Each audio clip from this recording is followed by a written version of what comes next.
আপনারা দেশ এবং দেশের বাইরে থেকে যারা শুনছেন সকলকেই আমি সালাম এবং আদাব জানাচ্ছি।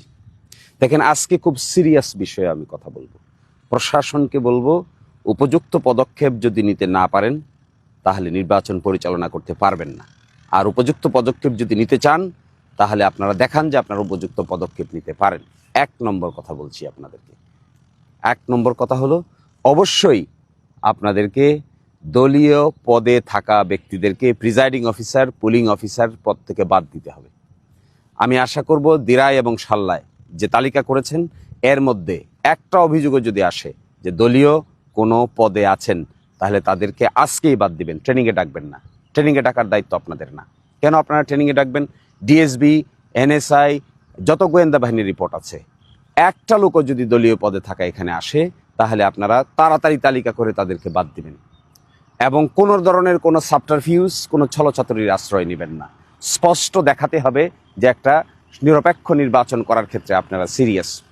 একটা অভিযোগও যদি আসে তালিকা করবেন, তাদেরকে তালিকা থেকে বাদ দিবেন। স্বচ্ছ নিরপেক্ষভাবে প্রিজাইডিং অফিসার, পোলিং অফিসারদের তালিকা করবেন। এতে আমরা কোনো ধরনের শৈথিল্য দেখতে চাই না। আপনারা যারা আছেন সহকারী রিটার্নিং অফিসার, ডিসি সাহেব যে আছেন রিটার্নিং অফিসার, এগুলো খবর নেন। এগুলো খবর না নিয়ে শুধুমাত্র অফিসিয়াল মেকানিজম ব্যবহার করে কাউকে বোঝানোর চেষ্টা করবেন না। এগুলো বোঝার ক্ষমতা যথেষ্ট আমাদের আছে।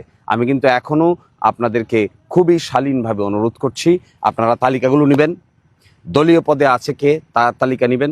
যদি থাকে তাদেরকে আপনার প্রশিক্ষণেই ডাকবেন না। আর গোয়েন্দা বাহিনী, যদি আপনারা এগুলো বের করতে না পারেন তাহলে গোয়েন্দা বাহিনীর দায়িত্ব দিয়েছে কে আপনাদেরকে? এগুলো থেকে তাড়াতাড়ি সুস্পষ্ট পদক্ষেপ গ্রহণ করুন। দ্বিতীয়ত, সিসিটিভি ক্যামেরা দিন। ঝুঁকিপূর্ণ সেন্টার তালিকা করেছেন, সিসিটিভি ক্যামেরা বসবে। প্রতিটা সেন্টারে আমি খবর পেয়েছি 6টা সিসিটিভি ক্যামেরা বসবে এবং প্রিজাইডিং অফিসার এটা মনিটর করবেন এবং এটা রেকর্ড থাকবে। নির্বাচনের সময়, নির্বাচনের আগে এবং পরে আমরা যে কোনো সময় এই ভিডিও রেকর্ড দেখতে পারবো। আর একই সাথে আপনারা পুলিশ যারা দায়িত্বে থাকবেন তাদেরকে আপনারা বুক ক্যামেরা দিবেন, যেন কে কি করছে না করছে এটা পরিপূর্ণ রেকর্ড থাকে। এটি নির্বাচনের পরিবেশ অনেকটাই নিশ্চিত করবে। মিলিটারি প্রশাসন যারা এখানে এসেছেন দিরাই এবং সাল্লায়, তাদেরকে আমি অনুরোধ করব, নিয়ম শৃঙ্খলার বেড়াজালে আবদ্ধ হয়ে নির্বাচন নষ্ট করবেন না। সত্যিকার অর্থে যদি নির্বাচন সঠিকভাবে পরিচালনা করার জন্য আপনারা এখানে এসে থাকেন, ঝুঁকিপূর্ণ সেন্টারগুলোতে নির্বাচন অনুষ্ঠানের 3 দিন আগে মিলিটারি ডিপ্লয়মেন্ট করবেন। আপনাদের লোকসংখ্যা কম আছে তা আমি জানি, কিন্তু ঝুঁকিপূর্ণ সেন্টারের সংখ্যা কিন্তু বেশি না। এই ঝুঁকিপূর্ণ সেন্টারগুলোতে অন্ততপক্ষে 3 জন সেনা সদস্যদেরকে আপনারা এখানে মোতায়েন করবেন। স্ট্রাইকিং ফোর্সে দূর থেকে যাবেন। কে আপনাদেরকে খবর দিবে? কখন খবর দিবে? কখন আপনারা যাবেন? এটা দুর্গম এলাকা, এক জায়গা থেকে আরেক জায়গায় যেতেই সময় চলে যায়। ফেরি পারাপার আছে, গোদারা পারাপার আছে।